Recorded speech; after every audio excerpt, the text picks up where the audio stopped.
Us human beings were complicated creatures, to say the least. Am I right? As we think about us as individuals, there's an awful lot going on inside of all of this, right? As we think about ourselves, we all have individual preferences, concerns, passions, desires. Maybe to make things all the more complicated, we as individuals have our own unique personalities, the ways that we're wired, our own individual gifts and talents and abilities. And recognizing all of that makes this thing that we try to do together, this thing that we call community, well, it can make it both wonderful and beautiful, but it can also make it really, really complicated and messy and difficult at the same time. At our best, we as a community, when we are at our best, we are kind of like a well-oiled machine, right? Where I have weaknesses, you fill in with your strengths, and where you have weaknesses, I fill in with my strengths. At our best, we can function like a well-oiled machine, and we can do so much more together than we could ever do apart. But we also recognize with that if we're functioning at maybe less than our best, well, then it can feel like a wrench has been thrown into what was once a well-oiled machine, right? And then this wrench, this thing that's been thrown into the midst of it, can become the focal point of our energy, trying to figure out how it got there, why it got there, who put it there, trying to figure out who's to blame for this wrench that is in what was once this well-oiled machine. And this can become the thing that consumes our energy and our focus and our attention.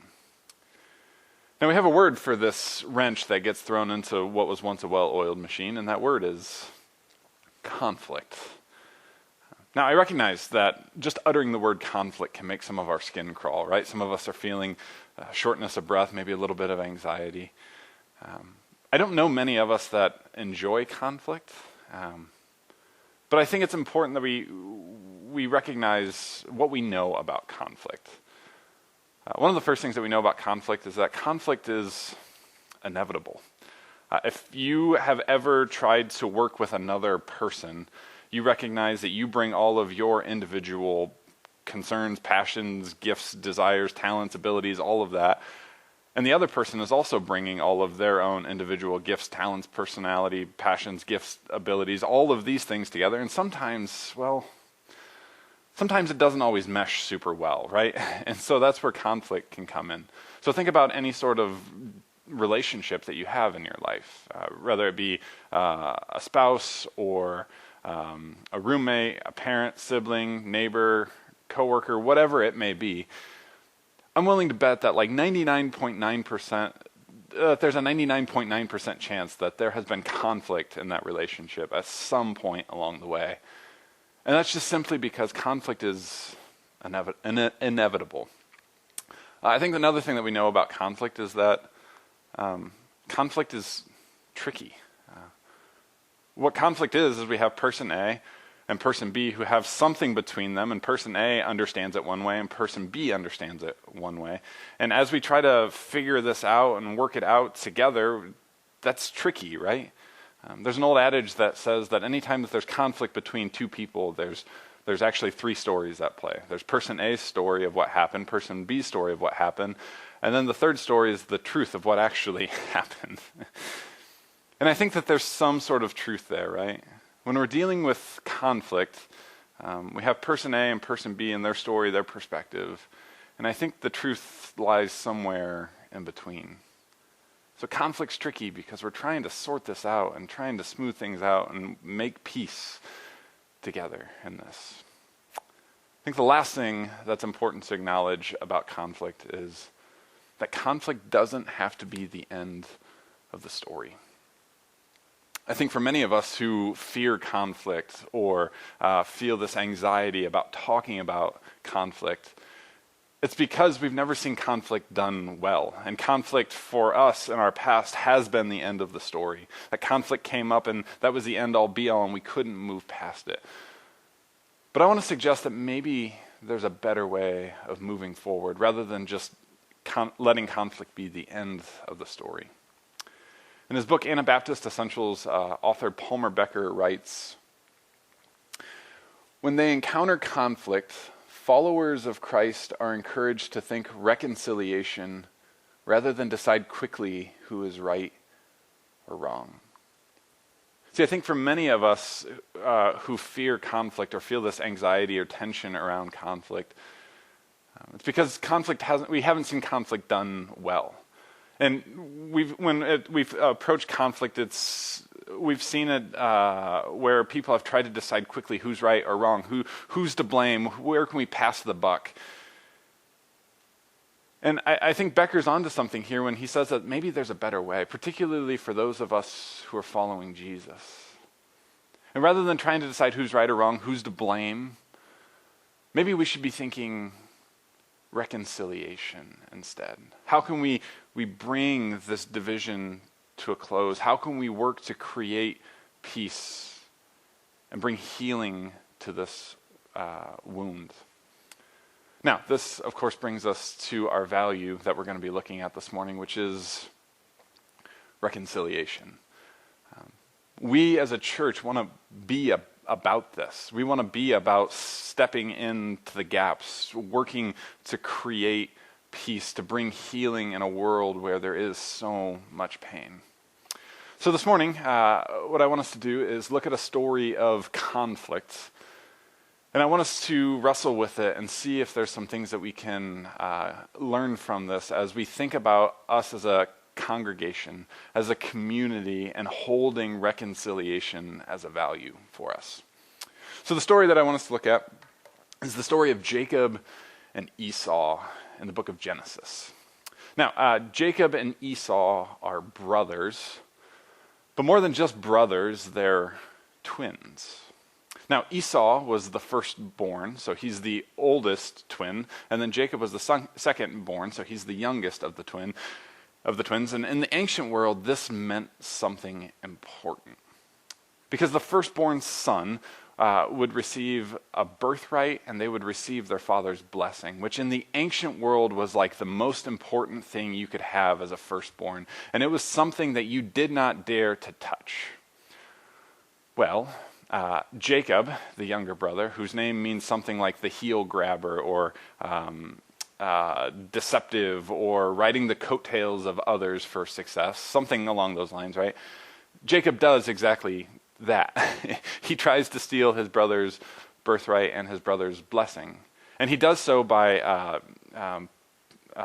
tricking their father, who's old and blind at this point, into thinking that he's his brother. And so Esau's this like stereotypical like manly man, right? So he's big, he's strong, he's hairy, he's a hunter, he probably grunts an awful lot. And so Jacob puts fur on his arm to resemble his brother, and he pretends to be his brother, and his father feels the fur and is like, okay, you are Esau, and gives him his blessing. Well, Esau is so angry about this and vows to kill his brother Jacob as soon as their father dies. And Jacob, being a reasonable human being, doesn't want this to happen. And so Jacob flees to a foreign land for some 20 years until God calls Jacob to return to his homeland. Now, for Jacob to return to his homeland, he must pass through the land of Edom, which is his brother Esau's territory. So Jacob comes to the border of Edom, and he begins to send some messengers to his brother. And his messengers basically say something like this: hey, we are messengers of your brother Jacob, and recognize that your brother Jacob now has all sorts of animals. Which is a way of saying, your brother has some wealth here, which is a nod, wink, wink of hey, maybe your brother can pay you off rather than, you just kill him for what happened 20 years ago. Now Esau responds and says, tell my brother that I will meet him personally, and I will bring 400 men with me. Well, Jacob hears this, and Jacob reasonably freaks out and assumes the worst about what his brother's going to do to him. And so Jacob begins to cry out to God and is like, listen, God, you said something good was in my future, and I don't think that involves my brother killing me, so can you do something about this? And then Jacob begins to send droves and droves and droves of his animals and his servants to his brother Esau as a way of trying to appease him. Now, we pick up our story in Genesis 33 as the brothers are getting ready to meet for the first time. Genesis 33, verse 1 says, "Now Jacob looked up and saw Esau coming, and 400 men with him. So he divided the children among Leah and Rachel and the two maids, and he put the maids with their children in front, then Leah with her children, and Rachel and Joseph last of all. He himself went ahead of them, bowing himself to the ground 7 times until he came near his brother." So we have here Jacob, who looks off into the distance, looks off into the horizon and sees his brother and is totally freaked out. And so he divides his family to protect his family, right? So he has like several waves of family. And the idea is that if Esau decides to attack, that maybe some of his family will be safe. And then Jacob comes out in front of his family. He kneels down. He begins to bow down to his brother, which is a sign of submission. Genesis continues on and it says, "But Esau ran to meet him." And we begin to think, what is Esau going to do? When Esau reaches Jacob, what is he going to do? Is he going to let him have it? Is he going to pour out 20 years of wrath and anger and revenge and hostility upon him? But Genesis says Esau ran to meet him and embraced him. And he fell on his neck and he kissed him and he wept. When Esau comes to Jacob, he doesn't let Jacob have it. He doesn't pour out 20 years of wrath and anger and revenge upon him, but rather he embraces him. He kisses him, and he weeps as he holds his brother for the first time in 20-some years. Now from this point, Jacob's family and possessions come and they greet themselves to Esau, and Esau looks at his brother and says, "What gives? Why did you send all of this? What's the point of showing me all of this?" And Jacob says, "Well, I was kind of, trying to appease you." And Esau says, "Listen, brother," calling him my brother, says, "I have plenty. Keep what belongs to you." And now Jacob shifts from trying to appease his brother to gratitude. And he's like, no. Listen, now you must absolutely have all of this stuff because you've been so gracious to me. And Jacob slips in this little line that I think is so incredibly beautiful. He says to his brother Esau, "For truly to see your face is like seeing the face of God, since you have received me with such favor." Jacob thinking about the 20 years of history between them and recognizing all that could be coming his way, but didn't. He looks at his brother Esau and says, "To see you is to see the face of God." And I think Jacob's on to something here as it relates to the act of reconciliation and who God is. I think the story seems to suggest that when we extend a hand of reconciliation to the other, when we extend a hand of reconciliation to somebody who has wronged us, we are reflecting the face of God to them. Now, I think the flip side of this is also true then too, right? That when we are extended a hand of reconciliation from the other, when we've been the one to do wrong, that the face of God is being reflected to us. I think all of this seems to suggest something really important about the character and the nature of God. And that seems to be that at the core of the nature of who God is this commitment to reconciliation. That if we're going to talk about the attributes and the nature of God, and we want to talk about God being love, or God being filled with grace and peace and mercy and kindness and goodness and gentleness, that I think among that list of attributes of who God is, we have to include that God is a reconciling God. That at the core of who God is, God has this desire to reconcile things, to pull things together, to hold things that were once divided. And this means for us that to participate in reconciliation is to participate in the divine nature. To do reconciliation is to do God sort of things, right? Now we see this commitment to reconciliation expanded into the person of Jesus, because at the core of the gospel is this message that God took on flesh to bring about reconciliation between humanity and God. As Paul writes in 2 Corinthians chapter 5, that this is what God was doing in Christ, reconciling the world to God's self. And then Paul adds, and now we have this same sort of ministry of reconciliation, meaning those of us who have been reconciled to God are to go out and to do this God sort of thing of reconciling all things, to bring about healing in this world, to create peace, to step in the in-between and try to mend things that were once broken. And this, my friends, is why we say that this is a value for us as a church.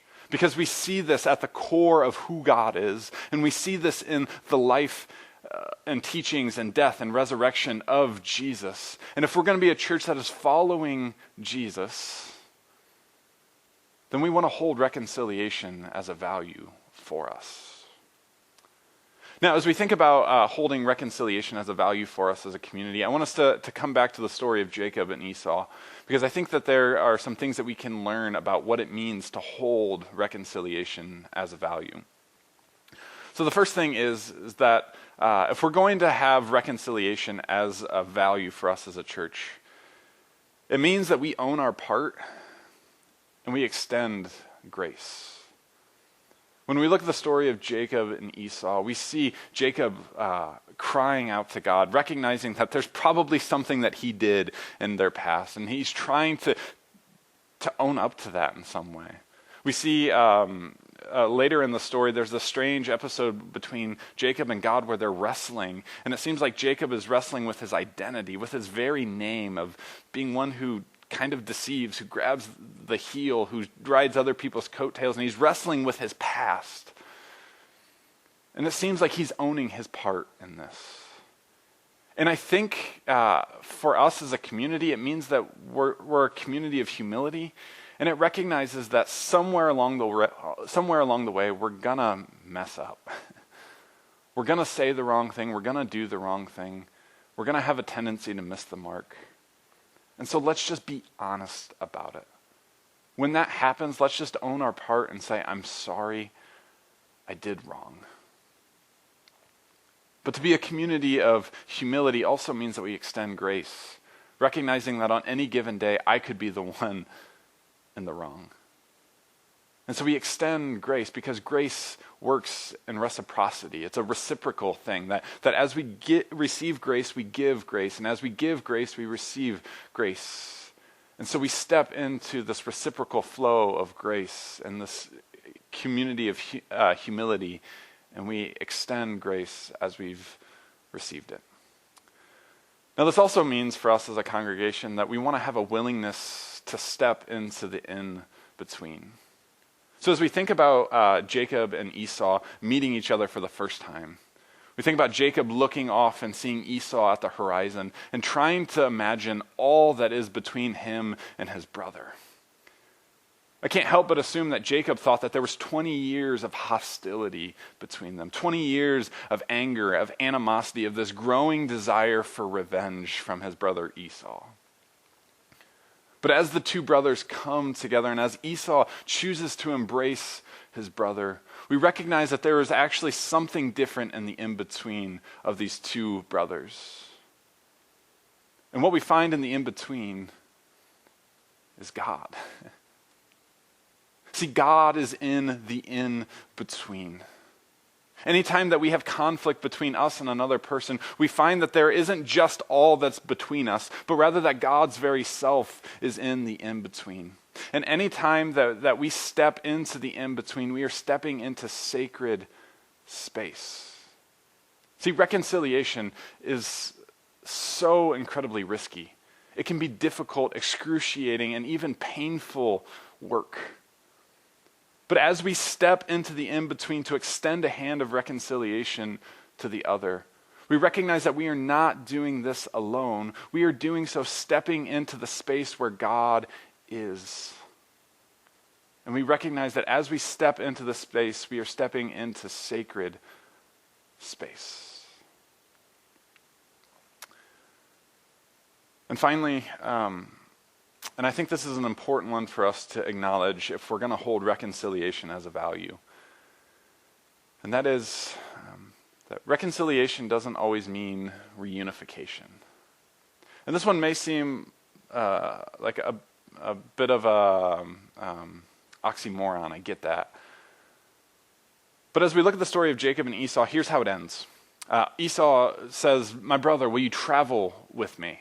And Jacob says, "Oh, no, we're way too slow. Why don't you go ahead and we'll catch up?" So Esau goes ahead, and Jacob goes another direction. It seems like there's reconciliation between the two brothers, but they don't actually stay reunited. And it's as if Jacob recognizes that there's a lot of history in their past together. That maybe it's not the best idea for them to live in the same place and, like start a farm together or something like that. And I think for us, as we think about reconciliation, I wonder if there's some real wisdom and maturity in recognizing that from time to time, maybe it's best if we're not together. I think about this particularly in cases of abuse and violence, and God forbid that any sort of abuse or violence would ever take place within the realm of our community. But I think it's important to acknowledge that in any instance where there is abuse and violence, that maybe there is some real wisdom in recognizing that reconciliation doesn't always lead to reunification, and maybe it's best if the two parties aren't together. Now, I think reconciliation can happen. I think they can get together for a moment to create peace and say, "Hey, we're cool, but we're going to go our own way." I'm really committed to this idea that the ultimate vision of the kingdom of God is this reconciliation of all things, that there will be healing in all of the wounds in our lives and in our world. But we recognize that when we talk about the kingdom of God, there's this already not yet tension. And I think we find ourselves in the not yet more often than we would like to admit. And as we find ourselves in this not yet reality of the kingdom, we recognize that sometimes it's probably just best if we aren't together because of the past that's occurred between us. So we want to be a church about reconciliation. And yes, we would love to be a church that includes reunification as part of the reconciliation. But if we're going to hold this as a value, we want to recognize that maybe there's some wisdom and maturity and that not always being the case. I want to end with this quote from author Christina Cleveland, because I think it ties it all together really well. She writes in her book, Disunity in Christ, about the things that divide us, all of the things that can seemingly separate us as humanity. And in the last chapter, she goes on to list some suggestions of how we can move past these things and work towards reconciliation. So at the beginning of that chapter, she writes, "Indeed, adopting a common identity is the key to tearing down cultural divisions and working towards reconciliation." It seems as though she's suggesting that sometimes what we want to claim as our identity is too small. And the key to working towards some sort of reconciliation is grabbing onto a bigger identity that unites us all together. Because when we do that, we're willing to do the difficult work of reconciliation. And I think we could substitute anything in here for cultural divisions, right? We could put political divisions or theological divisions or gender divisions or preferential divisions, right? There are these things that we want to identify with, but sometimes they may just be too small for the bigger vision of what God is wanting to do in our midst. And so we need to form some sort of common identity. And so we see this in the story of Jacob and Esau, right? We see Esau embracing Jacob and calling him my brother, coming back to these familial ties. We see this in the story of Jesus, becoming a human and identifying with all of humanity to create one new humanity, right? And we do this as a community by calling ourselves a community, right? Creating this common identity, but even bigger than that, we recognize that we are children of God, the shared identity among us.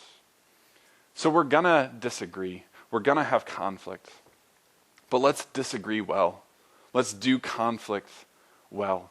And let's hold reconciliation as a value and work to create peace anytime there is disagreement, anytime that there is conflict. Because we recognize that we're doing something bigger than just simply creating peace. But we recognize that when we extend a hand of reconciliation to the other, that we're reflecting the face of God to them. And we also recognize that when we are extended a hand of reconciliation from the other, that the face of God is being reflected to us. My prayer for us as a community is, may it be so. Amen.